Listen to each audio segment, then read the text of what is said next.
The United Kingdom was founded by geniuses, but at the moment it's being run by idiots, seeking the advice of a nun about sex. He entered Iran to prevent a war. None, zero, nada. I will faint. I'm right, shame on him. Shame on him, who is just like this with China. He might as well just hand the keys to China. Mr. Starmer, no, Mr. President. Now, second thing I want to talk about, our friends in the United Kingdom, and they are our friends. I love the people of the United Kingdom. I do. I went to school there for a while. They're wonderful people. They deserve better than the government that they're being given right now. I don't mean any disrespect in saying this, but I'm not a big fan of the Prime Minister Starmer. The United Kingdom was founded by geniuses, but at the moment it's being run by idiots. We entered Iran because we had no choice. I don't want America to be the world's policeman. I do not. But on occasion, some of the bad guys in the world decide they're going to be the world's policeman. And it requires us to intervene. And that's why we're in Iran. If I said Iraq, I made a mistake. It's late. That's why we're in Iran. The president did not enter Iran to start a war. He entered Iran to prevent a war. Let me tell you why I say that. Our intelligence clearly showed, categorically, unequivocally, that Iran had restarted its nuclear warhead program. And let me say, I love the people of Iran too. I mean that. I don't think much of their political leadership. The good people of Iran basically are being governed before and now with the new supreme leader by Jack Nicholson and The Shining. They are stone cold crazy. Their religion teaches them, their interpretation of their religion tells them that they have to kill people who don't interpret their religion the same way that they do. And when your religion tells you to kill somebody, as far as I'm concerned, it's time to get a new religion. But be that as it may, our intelligence clearly showed that Iran had restarted its nuclear weapons program, and its plan was to produce so many missiles, so many ballistic missiles, and to some extent cruise missiles and drones. In fact, they were producing between 200 and 600 ballistic missiles a month. Our intelligence showed that their plan was to stockpile so many missiles and so many drones that if we re-entered, or anyone re-entered Iran to stop their new efforts to obtain a nuclear warhead, that they would annihilate the entire Middle East. The entire Middle East. And other countries they could reach, like Turkey. That is a fact. That's what the intelligence showed. So the president, wanting to avoid a future war, said, I've got to intervene now. And here is our mission. I don't care what you've heard. This is what our mission is in Iran. We want to destroy their navy. We want to destroy Iran's air force. We want to destroy Iran's missile production facilities. We want to destroy Iran's drone production facilities. We want to destroy or make them use as many of their missiles as they have and their drones.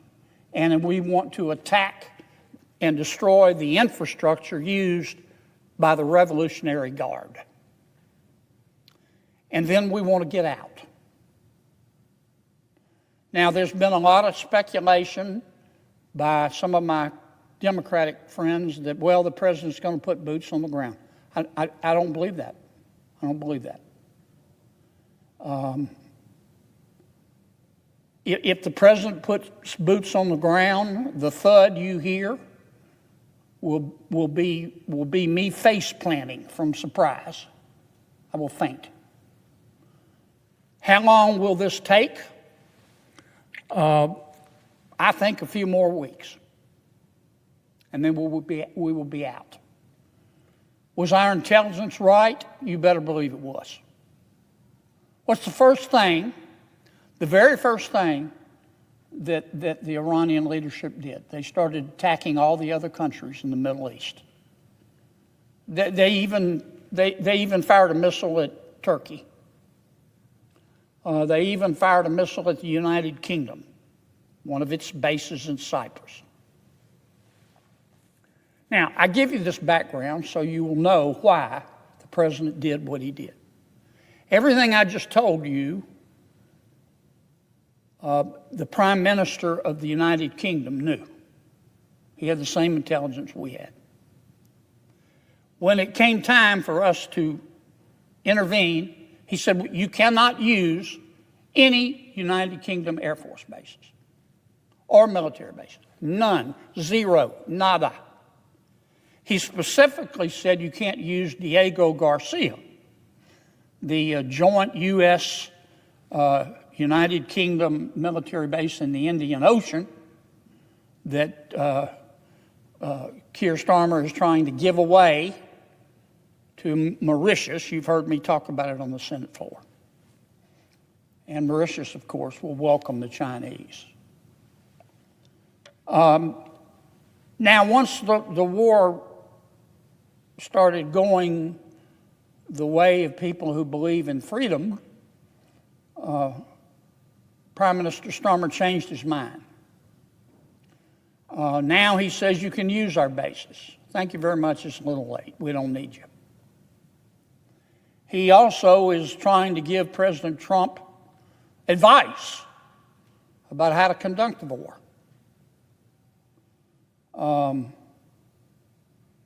That's a little bit like seeking the advice of a nun about sex. Sir Keir Starmer is the last person you would want to go to advise you about how to have a military confrontation. He's the kind of guy that he'll want to quote, if you're in the middle of a bar fight, he'll want to stop and quote Socrates. That's what this is, a bar fight. And so I decided after watching this circus without a tent, this goat rodeo that the Prime Minister has thrust upon the world. I said, let me take a look at what the Prime Minister's plans are in terms of defense. Because if you remember, about a year ago, January, the Prime Minister produced this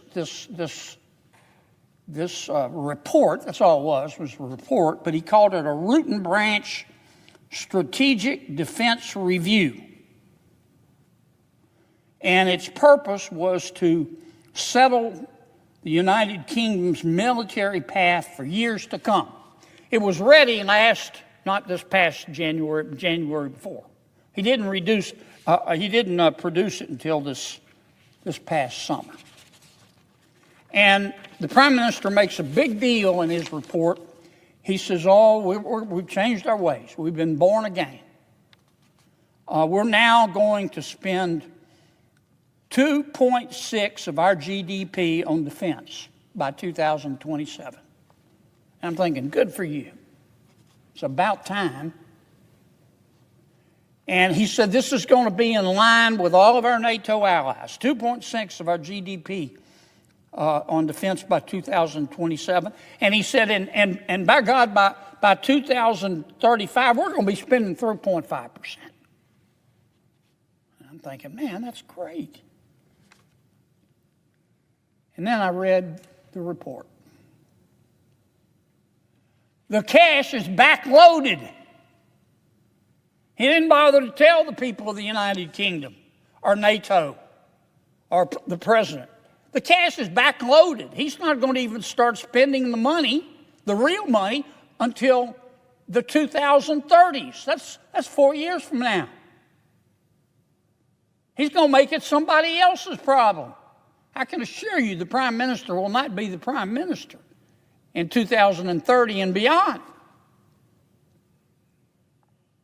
Talk about sleight of hand.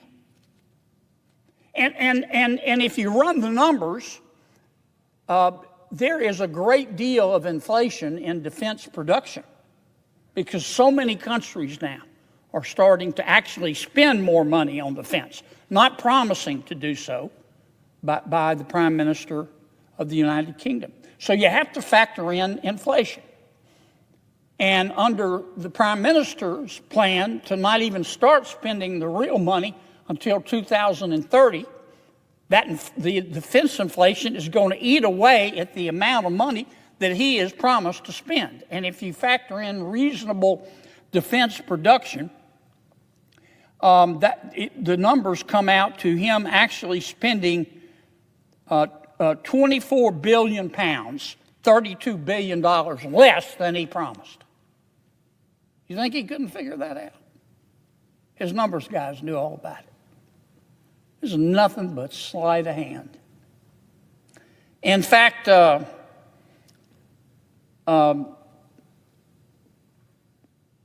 one commentator in the United Kingdom has said it's worse. According to his computations, there's going to be a $28 billion gap over 4 years. Over 4 years. Now, the United Kingdom has also promised to work with us in Australia on building in Australia a new attack submarine. Is the Prime Minister going to wait until 2030 to do that? We can't wait till 2030. Now, look, these are the facts. The United Kingdom has about 140,000 soldiers, members of the military, and God bless every one of them. God bless every one of them. They are down 20% since 2012 and declining. To give you a frame of reference, the United States has 2.1 million members of the military. They have 140,000. 2.8 million if you include civilian support staff for our military. So when we first heard that the Prime Minister of the United Kingdom was going to start spending 2.6% up to 3.5% of GDP on defense, of course we got excited. It's about time that the people in Europe embraced adulthood and stopped sending us the bill for their defense. So we were excited. I was excited. I was ready to come down here and congratulate the Prime Minister. And then I read the fine print.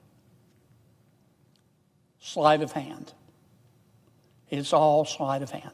Now, if I'm wrong, I hope the Prime Minister will respond. But if I'm right, shame on him. Shame on him for looking the good people of the United Kingdom in the eye and the good people of the world in the eye and lying. And saying that the United Kingdom would do its part when the Prime Minister has no intention whatsoever. And the final point I make, you've heard me, the Prime Minister of the United Kingdom wants to give away a military base, a joint military base that we own with the United Kingdom called Diego Garcia. It's in the middle of the Indian Ocean. The Prime Minister has decided he has got to give it to Mauritius. Mauritius never owned the Chagos Islands, one of which houses our military base. Mauritius has no connection to the islands, but the United Nations told the Prime Minister that he should be ashamed and that the good people of the United Kingdom should be ashamed because of the United Kingdom's colonial past. And so Mr. Starmer, woke that he is, said, well, we gotta give it away. We want to give it away to Mauritius, who is just like this with China. He might as well just hand the keys to China. I have, to do that, Mr. Starmer's got to get President Trump's permission. And I've been round and round with the president. I don't know how many times I've been on this floor talking about, please stop it, Mr. President. One day I'm not criticizing the president because he's got to listen to his advisors. I get that. First he was against it, then he was for it, then he was against it, then he was for it. His last comment, I think he's figured Mr. Starmer, the Prime Minister, out. He said, no way, no how. He said, no sir, no ma'am, no way. I am not giving you permission. Please stick, Mr. President. Please don't do it. For us to give away that military base, which will end up in the hands of China, for us to give away one of the few places in the Indian Ocean that we can actually refuel our submarines, for us to give away this isn't a hyperbole, it's one of the most important military bases in the defense of the American people. For us to give it away would be unconscionable. Tell Mr. Starmer no, Mr. President.